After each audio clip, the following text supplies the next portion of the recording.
ہمارا نفس کہتا ہے یہ جسم میرا ہے، میری ملکیت ہے، اٹس مائی ڈومین، میری خواہش پوری کرنی ہوگی. جیسے اس نے کہا میں نہیں جانتا کوئی خدا ہے میرے سوا اور میرے اوپر، میں نہیں مانتا. نفس بھی کہتا میں نہیں ماننے کو تیار، کیا حلال ہے کیا حرام ہے، کیا جائز ہے کیا ناجائز، میری خواہش پوری کرو.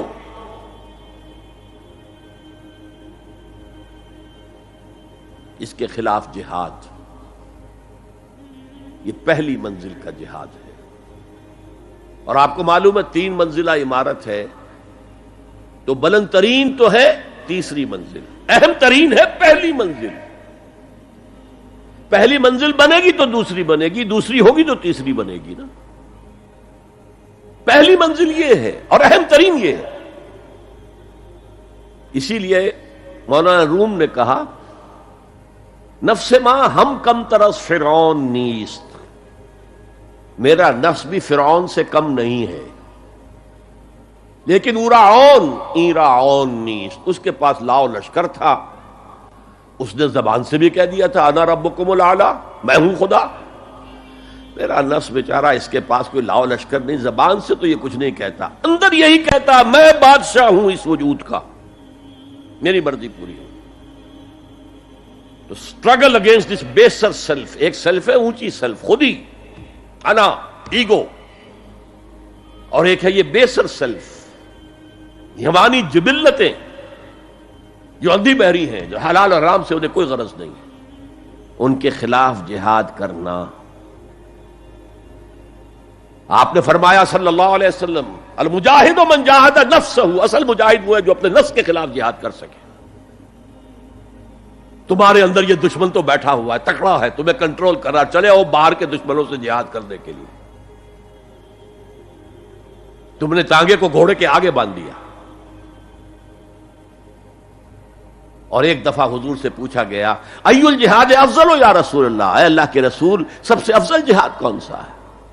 فرمایا ان تجاہد نفسک فی طاعت اللہ، اپنے نفس کے خلاف جہاد کرو، اسے اللہ کا مطیع کرو. یہ جو اندر کی کشمکش ہے، کشاکش ہے، یہ جہاد فی سبیل اللہ کا نقطہ آغاز، اللہ کا مطیع بنانا ہے نفس کو. اس کے ساتھ 2 سب لیول اور ہیں. اس نفس کو بھڑکانے والی ایک قوت ہے انویزیبل، اور ویزیبل بھی ہے. انویزیبل قوت سب سے بڑی ابلیس، شیطان لعین، اور اس کے چیلے چانٹے جنات میں سے. اور ویزیبل میں انسانوں میں جو اس کے ایجنٹ ہیں، جو فحاشی کو کلچر کا نام دے، یہ اس ابلیس کے چیلے ہیں.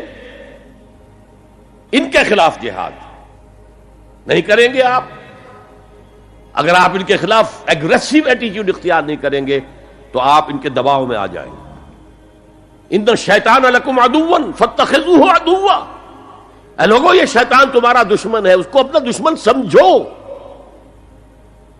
وہ تمہیں سبز باغ دکھاتا ہے، بدی کو مزین کر کے دکھاتا ہے، اچھے اچھے نام اس کے رکھ دیتا ہے، اور تمہیں آمادہ کرتا ہے بدی کے ارتکاب پر. نہیں، وہ تمہارا دشمن ہے.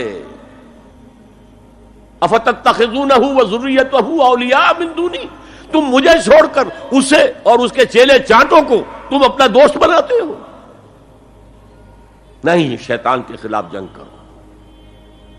اور تیسرا اس پر سب لیول کیا ہے؟ معاشرہ اگر بگڑا ہوا ہے، اس کا عمومی رجحان برائی کی طرف ہے، تو سوشل پریشرز آپ کو ادھر دھکیلتے ہیں. جیسے کہ اگر کوئی موب جا رہا ہے تو اس کے ساتھ چلنا تو بہت آسان ہے، وہ خود ہی آپ کو دھکیلتا ہوا لے جائے گا. اس کے خلاف چلنا بہت مشکل کام. ہو سکتا ہے آپ بڑی زور لگا کے 4 قدم آگے بڑھیں، پھر کوئی ریلا آئے 10 قدم پیچھے لے جائے. تب 2 ہی راستے ہیں، زمانہ بات و سازت تو بعد زمانہ بے ساز. یا تو پیسو معاملہ ہے، زمانہ تمہارے ساتھ سازگاری نہیں کرتا، چھوڑو تم زمانے کے ساتھ سازگاری اختیار کر لو، چلو تم ادھر کو ہوا ہو جدھر کی. ایک یہ ہے کہ نہیں، زمانہ بات و سازت تو بعد زمانہ ستیس، زمانہ اگر تمہارے ساتھ سازگاری نہیں کر رہا تو زمانے سے جنگ کرو، لڑو، ریزسٹ کرو۔ تو 3 جہاد ہو گئے فرسٹ لیول کے، 3 سب لیولز۔ نفس امارہ، اڈ، لیبیڈو، نفس حیوانی کے خلاف جہاد،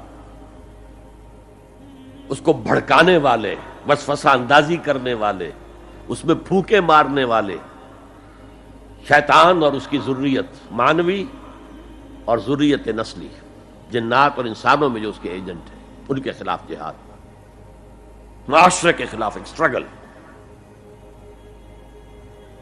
اب یہ 3 جہاد آپ نے کر لیے، اللہ توفیق دے ہم میں سے ہر ایک کو، تو اب یہ جہاد آپ کے جسم سے باہر نکلے گا، خارج میں آئے گا۔ دوسری منزل ہے نظریاتی تصادم۔ اگر آپ نے ایمان کا نظریہ اختیار کیا ہے تو الحاد کا نظریہ رکھنے والے بھی موجود ہیں۔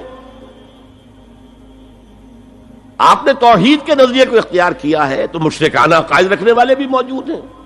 They are bound to resist. اس کے خلاف جہاد کرنا ہوگا، محنت کرنی ہوگی، اپنی بات کو دلائل سے ثابت کرنا ہوگا، اپنی بات کو اچھے انداز میں حسن اسلوب سے لوگوں کے دلوں تک پہنچانا ہوگا۔ ظاہر بات ہے وقت لگے گا، جان کھپے گی، اور اگر آپ انتہائی سنسیئر ہیں یہ آپ کا ایک لائف لانگ اور ہول ٹائم جو ہے آپ کی انگیجمنٹ ہوگی ہے۔ اینڈ ٹائم از منی۔ جہاد بالمال، جہاد بالنفس۔